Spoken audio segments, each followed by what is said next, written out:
Hello friends, welcome to GDR law learning ಅಡ್ಡ.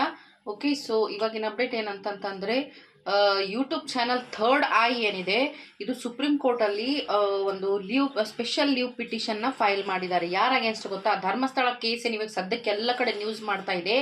So ಆ ಧರ್ಮಸ್ಥಳ ಕೇಸಲ್ಲಿ ಬೆಂಗಳೂರು ಹೈಕೋರ್ಟು ಯೂಟ್ಯೂಬ್ ಚಾನಲಲ್ಲಿ ಇರುವಂತಹ ಡಿಫಾಮೇಟ್ರಿ ಕಂಟೆನ್ಷನ್ ಏನಿದೆ, ಧರ್ಮಸ್ಥಳ ದೇವಸ್ಥಾನದ ಏನು ಮೇಂಟೈನ್ ಮಾಡೋ ಫ್ಯಾಮಿಲಿ ಏನಿದ್ದಾರೆ, ಧರ್ಮದರ್ಶಿಗಳ ಫ್ಯಾಮಿಲಿ ಏನಿದೆ, ಆ ಫ್ಯಾಮಿಲಿ ಅಗೇನ್ಸ್ಟ್ ಏನೇನು ಡಿಫಾಮೇಟ್ರಿ ಕಂಟೆನ್ಷನ್ ಇದೆಯೋ ಅದೆಲ್ಲವನ್ನ ಏನು ಮಾಡಬೇಕು ಅಂತಂದರೆ ಧರ್ಮಸ್ಥಳಕ್ಕೆ ಸಂಬಂಧಪಟ್ಟಂಥ ಎಲ್ಲ ಕಂಟೆನ್ಷನನ್ನು ಯೂಟ್ಯೂಬ್ ಚಾನಲ್ಗಳಿಂದ ಡಿಲೀಟ್ ಮಾಡಬೇಕು.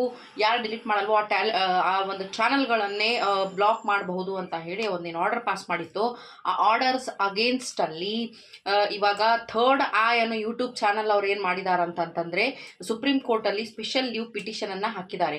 ಓಕೆ, ಸೊ ಇದ್ರ ಪ್ರಕಾರ ಅವ್ರು ಕೇಳೋದೇನಂತಂತಂದರೆ ನಮ್ಮದು ಫ್ರೀಡಮ್ ಆಫ್ ಸ್ಪೀಚ್ ಮತ್ತು ಫ್ರೀಡಮ್ ಆಫ್ ಪ್ರೆಸ್ ಬಗ್ಗೆ ಇದರಲ್ಲಿ ಏನೂ ಒಂದು ಅರ್ಥನೇ ಉಳಿಯೋದಿಲ್ಲ.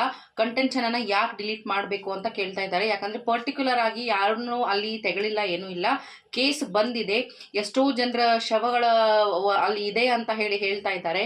ಅಂದಾಗ ಅದರ ಬಗ್ಗೆ ಇನ್ವೆಸ್ಟಿಗೇಷನ್ ನಡೀತಾ ಇದೆ. ಆ ನ್ಯೂಸನ್ನು ಜನರಿಗೆ ತಲುಪಿಸ್ತಾ ಇದ್ರೆ ಅದು ತಪ್ಪಾಗಲ್ಲ ಅಂತ ಹೇಳಿ ಥರ್ಡ್ ಐ ಅವ್ರು ಏನು ಮಾಡಿದ್ದಾರೆ ಅಂತಂದರೆ ಯೂಟ್ಯೂಬ್ ಚಾನಲ್ ಏನಿದೆ ಥರ್ಡ್ ಐ ಪರ್ಟಿಕ್ಯುಲರ್ಲಿ ಅವ್ರು ಏನು ಮಾಡಿದ್ದಾರೆ, ಸುಪ್ರೀಂ ಕೋರ್ಟಲ್ಲಿ ಒಂದು ಅಪೀಲನ್ನು ಸ್ಪೆಷಲ್ ಲೀವ್ ಪಿಟಿಷನನ್ನು ಹಾಕಿದ್ದಾರೆ. ಸೊ ಇದರಲ್ಲಿ ನೆಕ್ಸ್ಟ್ ಏನಾಗುತ್ತೆ ಅಂತ ಹೇಳಿ ನೋಡೋಣ. ಮತ್ತೇನಾದರೂ ಹೊಸ ಅಪ್ಡೇಟ್ ಬಂದರೆ ತಮಗೆ ನಾನು ಅಪ್ಲೋಡ್ ಮಾಡ್ತಾ ಇರ್ತೀನಿ.